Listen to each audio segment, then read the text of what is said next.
I just found out my 15 years old daughter is not my biological child. My daughter was preparing for a family tree project for an online class and wanted an ancestry test. My father is half Native American, but he died several years ago and I don't know precisely what Native American blood is in the family. My daughter came to me because it was my father and we didn't mention it to her mother at the time. Well, it turned out my daughter doesn't have any Native American blood. The obvious conclusion didn't occur to me at first because the truth of the situation didn't seem possible. I assumed there was a mistake. My first thought was that my father hadn't been part Native American. So I took the test and everything became apparent. It was a very emotional situation for me and my daughter. What I will remember the most was after she started crying, she hugged so tightly and just kept saying over and over, "I love you, Daddy." At home I confronted my wife and she looked like she'd had a stroke. She started crying and apologizing. You can probably imagine it. My wife and I got married because she was pregnant. We had been together for more than a year when it happened. It turns out she was sleeping with multiple guys at the time. She says it didn't mean anything and she doesn't even remember some of their names. When she realized she was pregnant, she said she wasn't sure who her father was. Since I was unaware of her extracurricular activities, she let me believe I was the father because I was the most financially stable. In terms of that, she may have chose correctly. I've been very successful in my career and building passive income streams has been a hobby of mine for a long time. My daughter got my wife to admit to this on tape as my daughter records the whole thing. I asked my wife several times, and she keeps insisting that she has been faithful for the entire time we have been married. I've never suspected anything, but I also didn't realize she was sleeping around before we got married, so I've said I don't believe her. I've come across a lot of the red flags of cheaters and I can't think of any of them during our marriage. She doesn't use social media and she has never been guarded about her phone. She only drinks on special occasions and doesn't go out for girls' night or anything. Also, she is a stay-at-home wife/mom, so here aren't any coworkers to worry about. She exercises at home as we have a very nice home gym. I don't believe her when she says she hasn't cheated after getting married, but I can't think of anything suspicious. We have a prenup, so I'm not worried about divorce if it comes to that. My daughter is another story. She is absolutely livid about the whole situation. I know teenagers can be emotional. I certainly remember how I was at her age. But she has never been very expressive, something I thought she or from me, nature versus nurture. My daughter can't stand to be around her mother. She has said some truly awful things to her mother. Basically variations of calling her a dirty slut who ruined our family. Whenever my wife tries to talk to her, my daughter yells and swears and cries like I have never seen. Christmas is coming up and my daughter is demanding my wife leave the house until after New Year's so she can spend time with her real family, meaning me. My daughter has even come to me privately saying that in the event of divorce she wants to stay with me. She has even asked if it is possible to disown her mother and be adopted by me. I haven't told this to my wife. My wife is preparing to leave for her parents' house for the holidays. My wife and I had talked about the situation but have decided to wait until after New Year's to make any decisions. I admit I'm grateful she agreed to leave because honestly I need some time to process this. I think I'm writing this as a way to just come to terms with everything that has happened. Edit. After writing this post I fell asleep for a few hours. I came back to e-post after about 10 hours and realized there were more than 200 messages. Thanks to everyone who took the time to comment, it means a lot. Additionally, thanks for all of the compassion and kind comments. I was touched by the displays of support and I'm not ashamed to say I shed a few tears. I still haven't read every message but know I intend to whether or not I respond to yours specifically. I want to address two consistent things mentioned in the comments. I've had a DNA test. After our ancestry tests were different due to her lack of Native American blood, we got proper DNA tests. That was when I confronted my wife. Looking back at the original post, I'm sorry for not making that clear. I have made it clear in no uncertain terms that she is my daughter and I am her father regardless of the situation. I've reiterated to her repeatedly that she can stay with me and I will never leave her. Several comments suggested she might be scared I will leave her or want nothing more to with her. Nothing could be farther from the truth and I tell her every day. Update 1. Thank you once again to everyone who took time to comment. I was noted to address a few comments with some more information. Some people wanted to know if I have any more children and the answer is no. For no specific reason, we just never had more children. Once again I realize I did not make it clear in the original post, but I did have a proper test done and confirmed that my daughter is not biologically related to me. Regardless, I have raised her for 15 years and she will always be my daughter. I have heard the arguments against this and I remain unconvinced. My relationship with my wife has always been good. She has always been a wonderful wife and mother, but I admit that this situation has raised some obvious doubts and obstacles. After my wife left, my daughter calmed down considerably but is still obviously shaken. We managed to all it out and she explained why she got so upset. Apparently she knows kids at school whose parents are divorced because of infidelity. In most of the cases, especially when the mother was the one cheating, the father tended to distance himself from the family. My daughter knows of one child, not a close friend, whose father moved across the country after the divorce. The father only sees his children once or twice a year now. All of this was going through my daughter's head when she realized what her mother had done. My wife wants to talk with me and my daughter very much. Basically just to give her a chance to explain. My birthday is a few days before Christmas and my daughter has agreed to a video chat with her mother. I'm assured my daughter that if all she wants to do is listen then that's fine. She doesn't have to say anything. That's what's happened since and I guess I'll just have to wait and see what happens next. Thanks for reading. Updates 2. My daughter and I have been spending a lot of time together, just playing games and watching movies and stuff like that. But even if I'm doing work on my computer or anything else around the house, she just wants to be in the same room as me. Even if she is just playing on her iPad. After the initial shock of everything that happened, I started to calm down and reminded myself of a few things. I think the reason I have been so successful is that I don't make emotional decisions or act rashly or hastily. I have always taken time to evaluate a situation and make choices based on evidence. So I hired professional help. I had a private investigator keep an eye on my wife. She has location service on her phone and GPS on her car, but the PI confirmed that she only left her parents' house once to go to the supermarket. Her parents had called me after a couple days wanting to know if my wife was okay. My father-in-law said my wife only left her room for meals and hadn't left the house since. The supermarket was a day or two later. The second guy I hired was tech savvy. He is a friend of a friend and helped me go through my wife's computer and phone and accounts. I was both impressed and unnerved about what this guy was capable of doing. We did a deep search that went back years. I don't want to go into all the details of my investigation, but I found zero evidence of any type of affair. All of this made me think a lot. I reread my original post and I realized that what I wrote about getting married because of the pregnancy might have meant more than I thought. Maybe we didn't get married for love. I certainly think we have grown to love each other and I still think we are in love. I realized that she lied, but something really great came from that and one person left a comment that I hadn't considered. If you are reading, then, thank you for the insight. The comment talked about how all of my wife's efforts to stay home and be a good wife and mother may have all been intentional and sign of her remorse and guilt of everything she had done. My wife has been discreetly contacting me since left the house and we have chatted a little, but it's not about important stuff. After thinking about everything I didn't find, I agreed to talk with her after my daughter went to sleep. She did not look so great. She had obviously been crying and probably not sleeping well. It was a long conversation, but she just apologized again for lying. She said she had always hoped I was the father. She admitted that she was young, dumb, reckless and irresponsible, but getting pregnant made her reevaluate everything. She said she regrets blurting out that she chose me because I was the most financially stable, although she admits that was part of it. She had a long list of reasons why she chose me. I'm not going to summarize everything, but I believe she is sincere when she says all she wants is do whatever it takes for us to be able to be a family again. We agreed it may never be exactly as it was before, but I said I'm not ready to throw away the best 15 years of my life. Yes, that is exactly what they have been. I have to admit that I could not have asked for a better wife or mother to my child. The sense of relief seemed to overwhelm her and she broke down crying again. Today is my birthday and as planned the three of us had our talk online. My daughter was very quiet for most of it. I talked a little about what we had been doing while I was at her parents'. Nothing too excited. Then my wife said to my daughter that she just wants to explain herself. I've always believed that there is a difference between an explanation and an excuse. She did not try to justify herself or put the blame on anything or anyone else. Basically, she told our daughter the same thing she told me. Once again, it was a long conversation that I can't summarize in a few sentences. But it was good. My daughter very attentively, and the only thing she asked was if my wife knew her real dad was. I was unexpectedly moved by my wife's answer, "Your real dad is sitting next to you." That made my daughter cry openly. She apologized for the things she said to her mother in the beginning. I admit that my wife may have just been stroking my ego and saying what she knew I wanted to hear. Based on the fact that I could find no evidence of my wife being unfaithful and just the conversations, I think we can move past this. My daughter's going to start counseling after the new year and eventually we will have couple/family therapy as well. We talked about having Christmas together in a few days as a family. This whole thing has been a real roller coaster, but I'm optimistic at the moment. I was having a drink by myself to toast my birthday after my daughter went to bed. I think it will be possible for the three of us to be a family again. I certainly want to be. I really liked hearing the things Ma said. Of course I can guess why she said a lot of them. I'm thinking a lot about what my daughter said about her real father. That hurt the more I thought about. I don't think she intended to hurt me and I'm not sure she even realizes how it sounded, but it wasn't fun. We're still spending a lot of time together and it's been great. I'm not going to ask her about finding her biological father, and if she brings it up then I'll just cross that bridge when it's time. We went to my wife's parents for Christmas Eve. My brother and mother met us there and it was fun time. Before coming over, my wife and daughter agreed that we would be polite and cordial but maybe keep a discreet distance. The day was as you would expect it to be, spending time with a family. That evening my wife came home with us. When we got home the two of them spent time talking alone.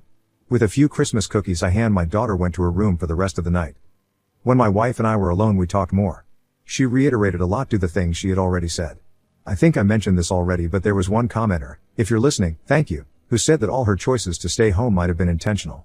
My wife did not say these exact words, but that was the basic message.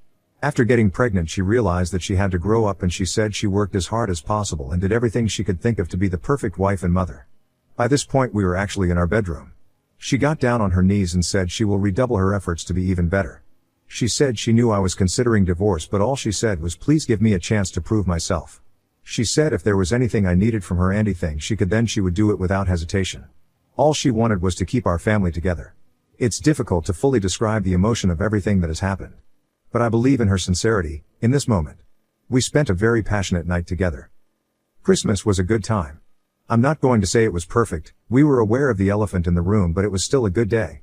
It was the first time just the three of us were alone since the truth was uncovered. But we did have a good day. We had our traditional Christmas breakfast, and then we watched the movie It's a Wonderful Life before we opened presents. One of the gifts to our daughter was a video game console, and she asked if we could organize a family game night, and this made my wife cry. She left the room and came back composed, but I think she just wasn't expecting something like that. I think I already mentioned that we are going to do some therapy after New Year's. I don't think there is anything else to say at this point. I'm not going to say everything will work out for everyone dealing with similar situations, but I think me and my family will be able to move on. Thank you for everyone who commented the first time around. It helped more than I thought would. Merry Christmas and Happy New Year. Now on to the next story. Story 2. Abuse disguised as poly. I need help. I'm lost in the middle of this right now, and I can't see things very objectively. I didn't want to go to our relationship advice because they're pretty extreme, and I wouldn't put it past them to jump to conclusions about my safety and simultaneously shame me for being poly and for my role in this. One of my relationships was questionable from the beginning, but he was upfront with me, so I trusted him. He told me he and his wife were separated, but they had an unspoken understanding that they would each live their own lives. But they can't get divorced because it would cause hardship and shame for their families back home. He told me this the first time we met, and we clicked, so I was okay with it. My nesting partner was concerned but trusted me.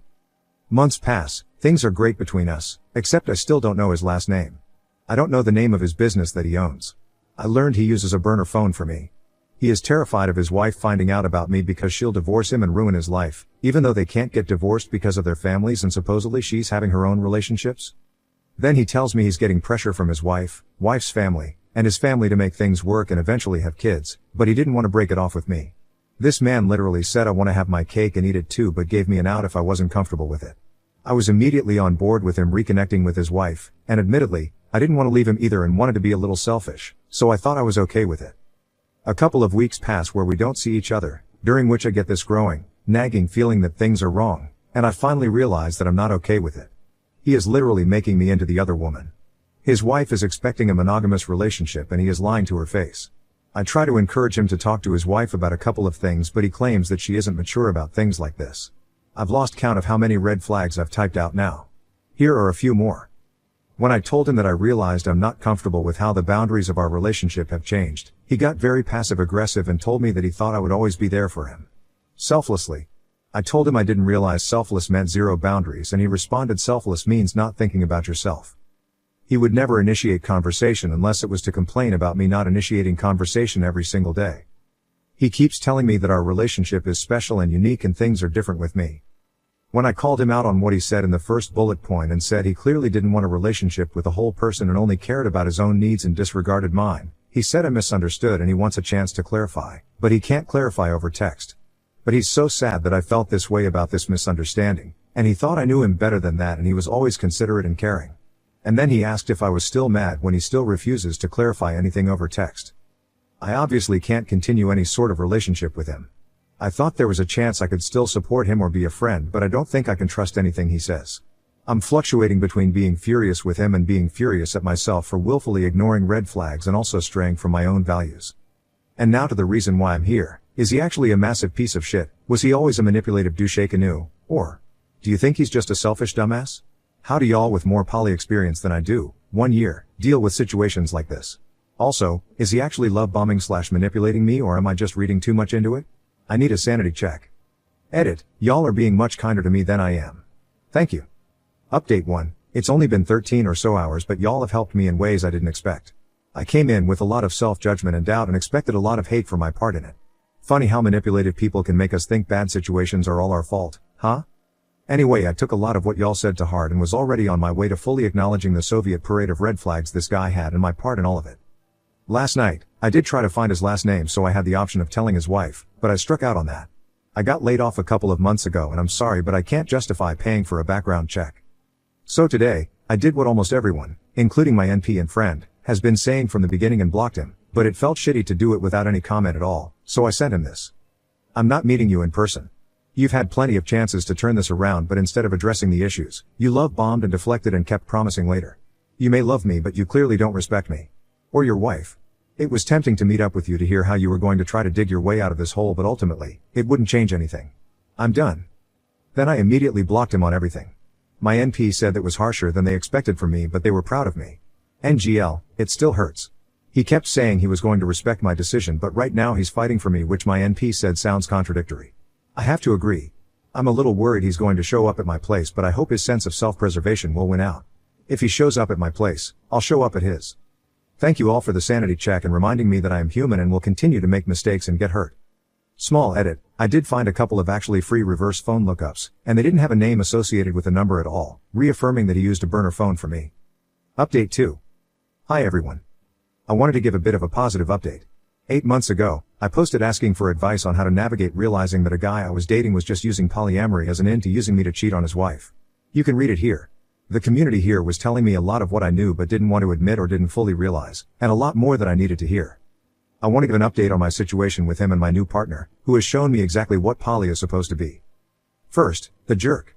I'll call him Nick, because that's his name, and even if he or someone he knew somehow saw this, there are so many Nicks in the world.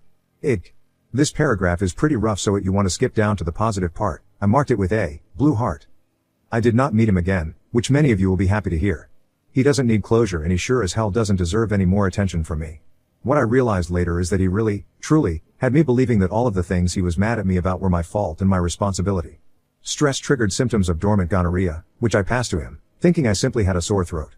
He panicked, told me that he absolutely could not have anything on record with his insurance or the government or whatever, got a massive panel, tested positive for HSV-1, which I did not test positive for, BTW, but he still blamed me, and the last time we met, he told me that he was doing me a favor by forgiving me and seeing me again, and that I needed to make it up to him. I believed him, and therefore didn't fight back when he hit me. I kept this from my partners and my therapist for a long time out of various degrees of shame. I told Nick I was done, saved the screenshots, and blocked him on everything. I wasn't going to give him a chance to smooth talk his way back into my good graces, nor was I going to give him a chance to attack me, or worse. I didn't have time for his shit when I was just trying to survive after getting laid off in January. 4 months later, while I was at my friend's wedding at the end of July, I got a text from an unknown number. It was Nick. He said he respected that I apparently blocked him on everything and wouldn't reach out again, but he wanted to plead with me one more time to meet him and give him a chance to explain himself, because he hates that I think he would believe those things. Barf.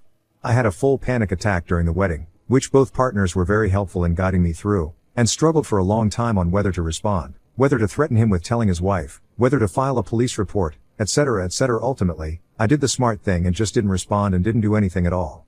I was scared for a while, due to past trauma of exes coming up out of the blue to try to weasel their way into my lives, and also being very aware of the realities of r/women horrorfuse. I was scared to leave my apartment alone at night for a while, because I couldn't trust that his self-preservation would be stronger than his ego. Ultimately, I have healed, nothing has escalated, and it has been another 4 months of silence. I am genuinely at peace with my past with him and my present and future without him. Now for the good part. A couple of weeks after I broke it off with Nick, I was back online, refusing to let Nick or my fear of him control my dating life. I was going to take it slow and stay cautious but optimistic. I had a couple of good dates, but one really stuck out and lasted. My new partner, who I will call Dave, because why not, has been in poly relationships for over 5 years. We spent the first week just texting, laughing, and discussing boundaries, and then, for the first meetup/date, he invited me over to his place for dinner along with several of his friends/roommates, where he made ramen from scratch. We spent the evening talking, laughing, playing Cards Against Humanity. I told him that inviting me over to a group dinner for a first date was a choice, but it worked out since I unanimously passed the vibe check, including from his spouse, major green flag for me, being approved by the spouse lol, and his friends were fantastic wing people haha. We've been together for 7 months now. We joke that his kink is consent. Dave has helped me through a lot of the grieving that comes with escaping abuse. He has never made me feel bad about setting boundaries, and has wholeheartedly supported and accepted them. He, his spouse, my NP and myself all get along really well and had the chillest friendsgiving ever. I helped Dave and his spouse paint and move into their new house, I have met his mom and several of his childhood friends. My family and friends live several states away. We've gone to a wedding together. We currently have very similar lines of work, so we are able to really understand each other's vents. Long story short, I never really believed that it was possible to have 2 healthy relationships total, much less 2 at the same time. So thank y'all for giving me the kick in the pants that I needed. The poly community as a whole has been wonderful, and I have been truly happy and at peace for a while now.